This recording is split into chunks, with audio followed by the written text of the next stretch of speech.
A që thot ekonomia jonë për momentin?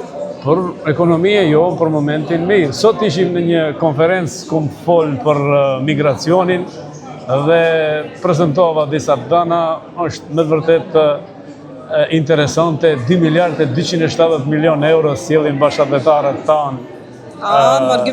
Margjimtarët, mirë po kjo shifër ka fillu të zvejet si rezultat i shumë faktorëve ekonomik të diasporës tonë, gjenerate dytë e familjeve që vinë që më shumë janë të prirur për konsum dhe nuk janë të prirur shumë dhe nuk kanë asnjë lidhje emocionale me vendlindjen. Është një temë që duhet ta diskutojmë për të kriju politika më të mbara, sepse diaspora, remitencët e diasporës ndikojnë shumë në ekonominë e vendit, sepse ato marrën pjesë dikon të afër me 15.5% në GDP në shtetë. Po, faleminderit.